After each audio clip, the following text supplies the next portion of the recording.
I'm Amanda. And I'm Dakota. And we're College and Planet. Welcome back to our channel. Today's episode, we're going to be talking about our stats. So stats are very important when it comes to the college application process. While some schools only look at stats, not all schools look at stats, and to be clear, stats do not define you. Your SAT or ACT is not who you are. There's more that goes into it. But today we are talking about numbers and all the stuff we did that we applied to college and what's on our resume. So here we go.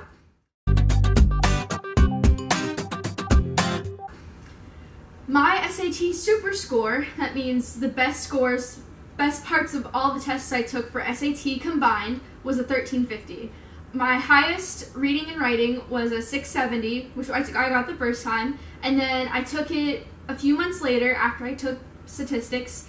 I got a 680 for math, and so then that added together was my 1350, and that got me for scholarships and just general application, put me in good standing for SAT. So my SAT super score was 1200, which isn't that good, but I preferred the ACT way better. I got a 620 on the reading and writing and a 580 on the math. I also took a SAT subject test, which was Spanish, and I got a 530 on that.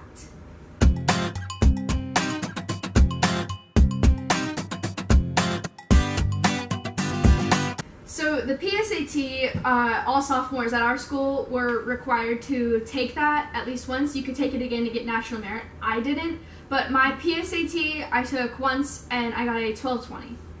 My PSAT I got a 1070, and I also didn't take it in junior year for national merit. Yeah, that one's you can only take it again really if you're going for national merit.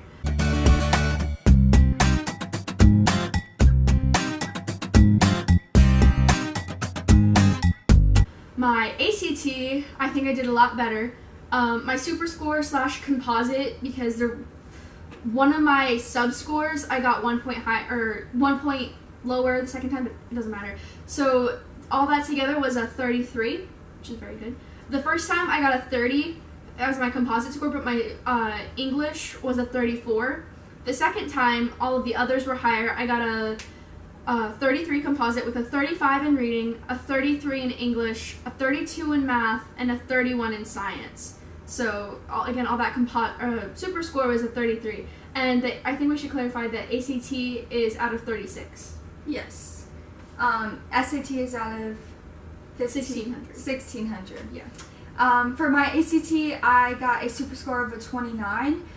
The first time I took it, I got a 22, which is not good, but I didn't know what the ACT was. And then I studied and I got a 26 and then 2 28s. So my high score total was English 30, math 27, reading 33, and science 26, with STEM being 26.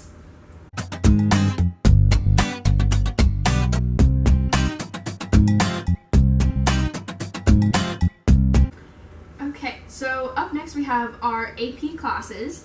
I took in total 6 AP classes. Freshman year I took Human Geography, I got a 3. I took AP World sophomore year, I got a 4. AP US History, I got a 4 junior year. AP Environmental Science, I got a 5. And this past year, senior year, I took AP Psychology and AP European History, and we get those scores 2 weeks from today. Yes, actually. I took 8 AP classes. So freshman year I took Human Geo and I got a 1. Rip. I don't like to be Geo. And then sophomore year I took World History, I got a 2. Junior year I took US History, I got a 2. Psychology, I got a 4. And Environmental Science, I got a 3. And this year I am waiting on Spanish, European History, and US Government and Politics.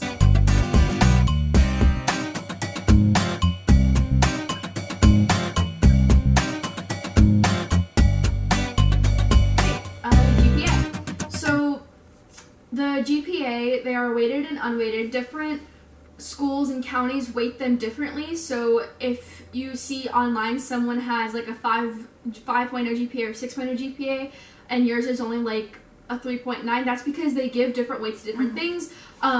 However, colleges will see your transcripts and they recalculate it to theirs, so everyone has the same recalculation. So you really might want to look into that and see what yours recalculating might be. Maybe reach out to them and see how they recalculate it. It'll probably be on their website, but they recalculate it themselves in the application process just so it's equal. Our school did a 4.0 rating thing, and then it was a extra half a point for honors, and a point for AP and dual enrollment, right? Yes. Okay. Also, as well, our school did not offer ACE or IB, so I know some people have like 6-point-something GPAs because of IB and ACE, but our school only offered AP and dual enrollment, so we're not going to be talking about those other types of classes. Right. So my GPA unweighted, which means like just general like A, B, C, D, F, because there's no E. I had a 3.97, and my weighted, that means accounting for all of the more advanced honors AP dual enrollment classes I took, I had a 4.59. And I only had 2 Bs ever, Algebra 1 and Pre-Calc, which I dropped. And I also took band, which I would have had a higher GPA if it weren't for band, but I'm not going to talk about that, so. My unweighted GPA was a 3.731 and weighted a 4.358, and our school is a very big school, so we have like 3,000 people total, but our class this year is 673. I think we started at like 1,000 or something like that in freshman year. We were like 800s freshman year, but things changed. So my class rank is 62 out of 673, which is the top 10%. Yes, and I am number 17 right now. It kind of fluctuates. It goes between 24 or 16, depends on the day and who took what classes. But when we checked today, I was at 17, so I think that within the top 10%.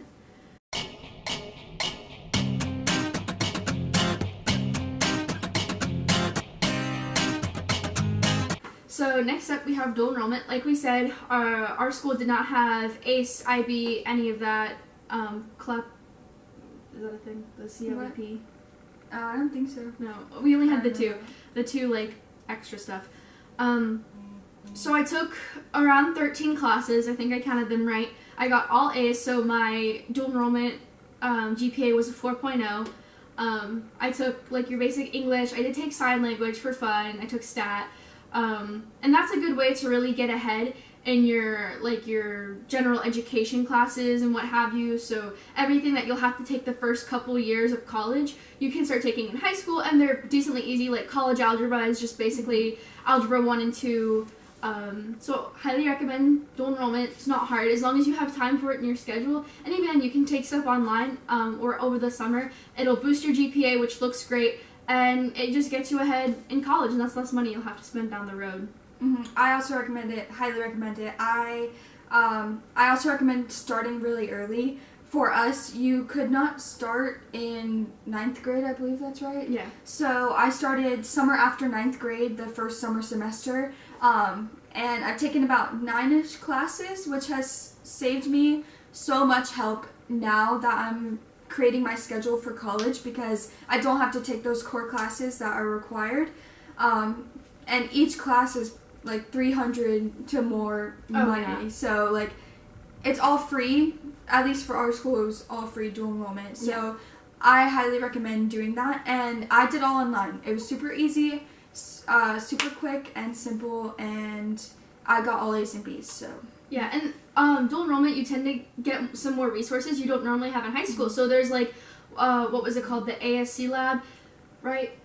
I think. I don't know. Where you can go and get your essays checked, you can go and get help and all sorts of extra stuff that you don't necessarily get in high school. I know if I needed help with an essay or something and my teacher was too busy because she had 100 and some, 200 other kids, but whereas my college professor, the classes were smaller, they had office hours, I could go talk to them, they were available through email, even text sometimes, and that was really cool. And the professors there are also, like, they're there because they want to be there. It's like a community college, they give back, and that's really cool. And our community college is actually #1 in the nation, so yeah. we definitely had great professors, I believe. Yeah, it's more than they say, you know. So, highly recommend dual enrollment.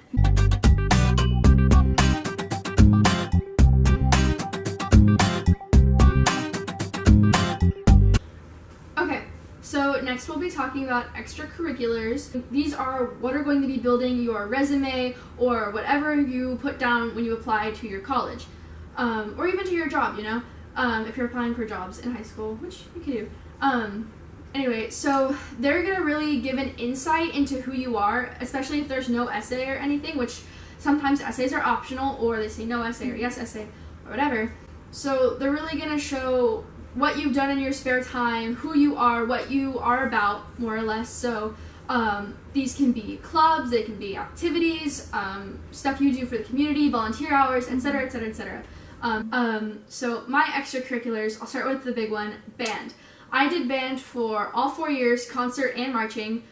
My band is known statewide, nationally, internationally now, because we went to the London New Year's Day Parade 2019. Best time of my life. Which was really cool. It was super cool. It was freezing. Because we went New Year's Day Parade in London. So within the band, I had leadership positions, which colleges love leadership. Mm-hmm. I was like manager. I was in charge of attendance, all sorts of stuff. Oops, I spit. Okay. And the band also had tons of activities. So we would do parades around town, which I got volunteers for, like MLK and the holiday parade. We hosted competitions. We traveled a lot. We were just a big name band, and we always got like highest awards, like superiors, and we went to state competitions, so lots of stuff. Freshman year, I did some church things. I stopped after freshman year for personal reasons, but I did include it on my resume. I did an indoor winds group, which was like marching band, but inside. Wasn't a whole lot of people, took up a lot of time, but did get me 250 volunteer hours, which we'll talk about. Good. Yeah, we'll talk about that later. I did for a year the Q Plus Acceptance Club, which was basically just gay club. I did that for a year. I worked backstage for a musical junior year. Yes, they needed me to do. I needed some extra people for spot. My domain. Yeah, I also did do pit for a year. Yeah, I did Mary Poppins. I worked in the pit, the orchestra pit.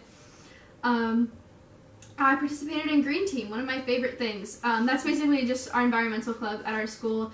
We worked on like school beautification things and recycling programs. I even went to an elementary school to give a presentation on recycling.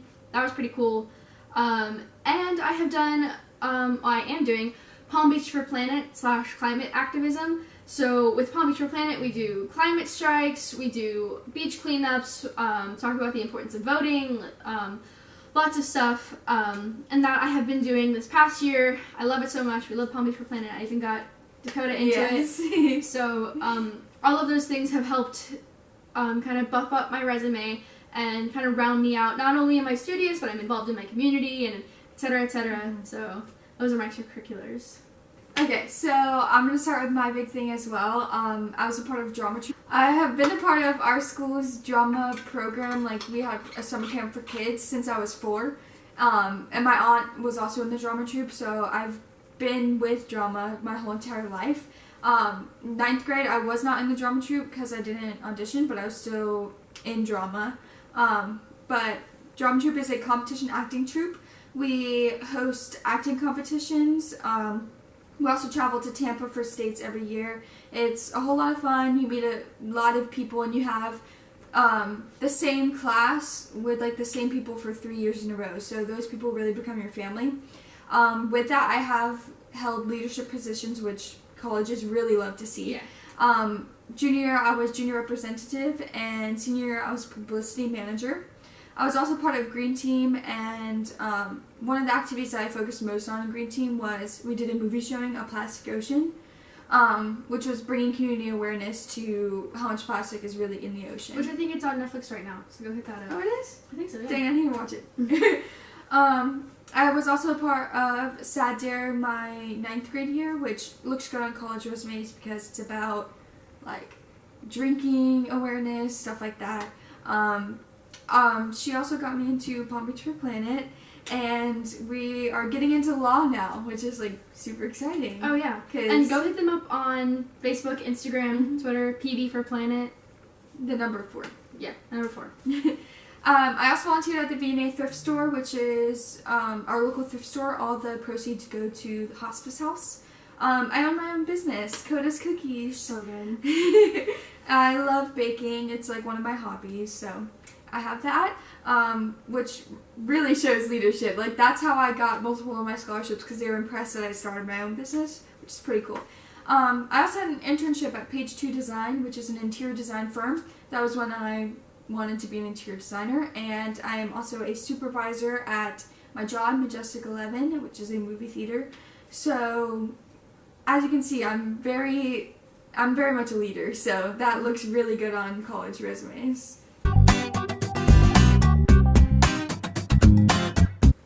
Okay, so next we'll be talking about our honors awards and achievements. So these go hand in hand with extracurriculars.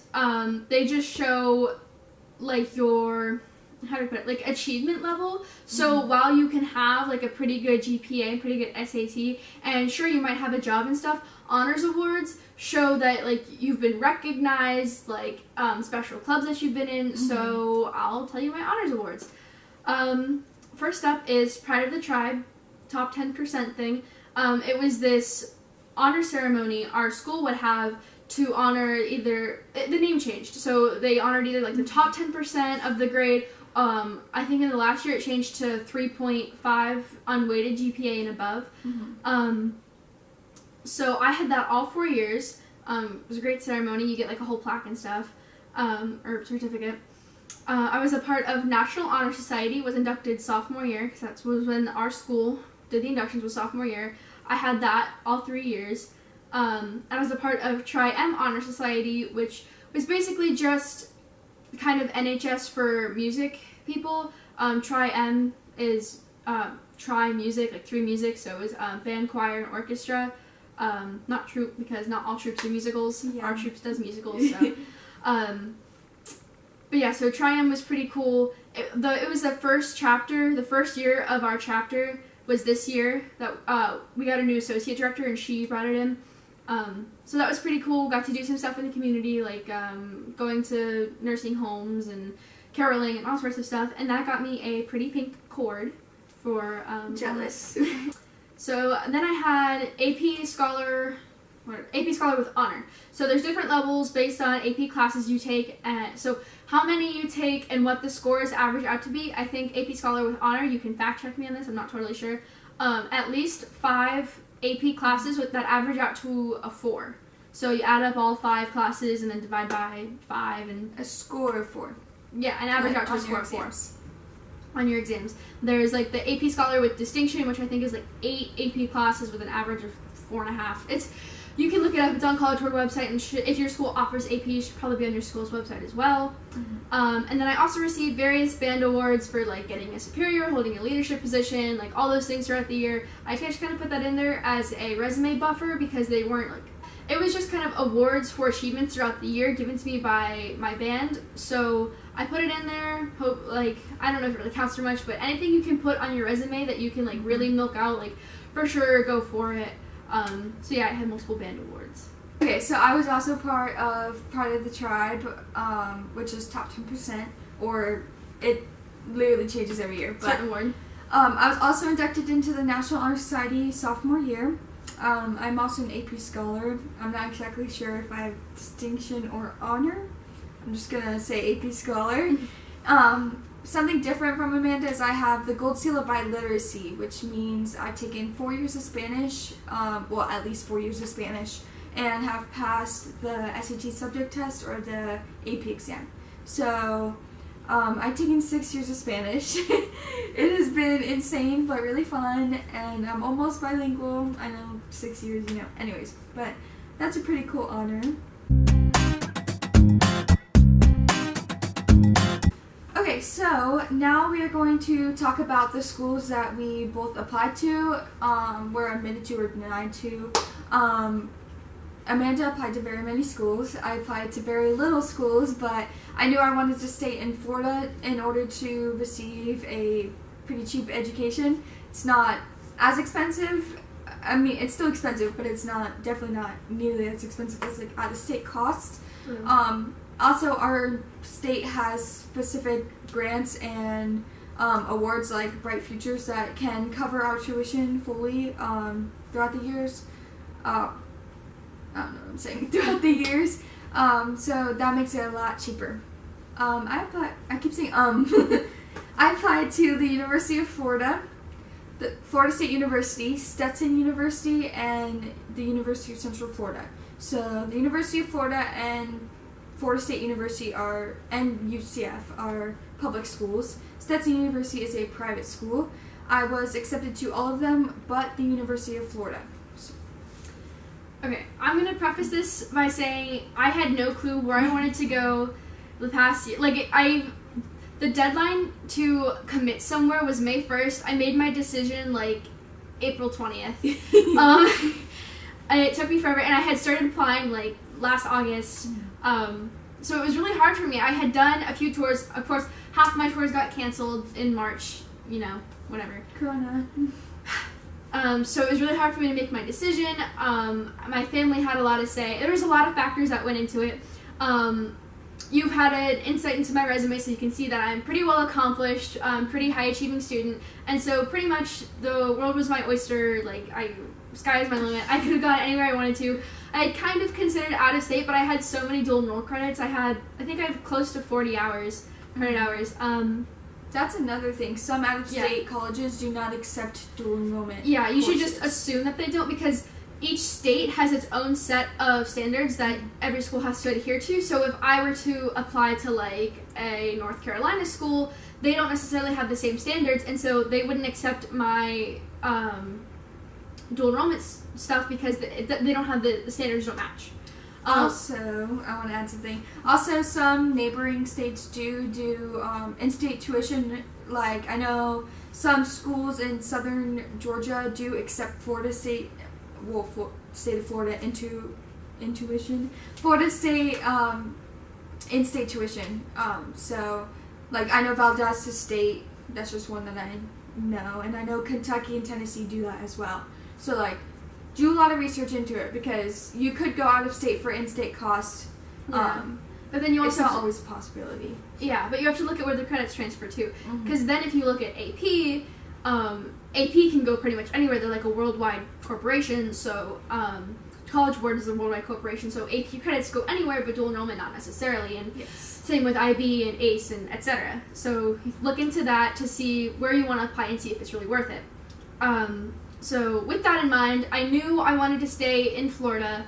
I wanted to go with a public university just because private can be so expensive, and there can be some weird stuff with private, so I was like, I'm just going to go with public. And so then I went to literally Wikipedia to the Florida public schools, found out University of Miami, is private, which I didn't know. Yeah. And there are 12 public universities in Florida. I applied to all of them. So I'll just list them really quickly. You can put this on like double speed. So I applied to University of Florida and there's Honor College, Florida State University, University of South Florida and their Honors College, University of Central Florida and their Honors College, Florida A&M University, FIU and their Honors College, New College of Florida, Polytechnic University, University of West Florida, Florida Atlantic University and their Honors College, University of North Florida, and Florida Gulf Coast University and their Honors College. It's a mouthful, I know. And I only applied to half of the Honors Colleges. The other half, I kind of gave up because I was tired, because application drain is take forever. Seriously. We'll make another video on like application tips and whatever. And I got accepted into all of them except University of Honors. I got accepted into all of them except University of Florida Honors College. I got into UF, but not UF Honors College. No biggie. Whatever. It's another thing under my belt is I got into, if you add up all of them, that's 12 universities, and then if you add 5 honors colleges, it's like 17 different schools. And as you can see by our shirts, yes, we will be attending the University of Central Florida, and we are so excited. Yes, and I will be in the Burnett Honors College. I don't know if you caught UCF Honors College, but I did apply there, and I am in, so that's a lot of fun. Yeah, but let us know what other advice you guys want. If you have any questions, we're going to be making videos on admission tips and tricks, the ins and outs of applying, the cost of applying, all sorts of things. We have lots of ideas, but let us know what you want us to say. Yes. Like I said, I applied to 12 colleges, different application methods for some. I applied to 4. Yeah. But I still had 3 different applications, so. Yeah. We'll be making a video on scholarships and good ways to get scholarships. So all you underclassmen, keep tuned, because Yes. this channel, once we start it, is going to be for you. Yes, let us know what you want to hear, or even message us. I have rising seniors asking me like, what should I do? And I'm like, start writing your essay now, etc. So we'll leave all our socials down below, and please give this video a like and a comment and subscribe down below, and we'll see you in our next video. Yeah. Bye. Bye.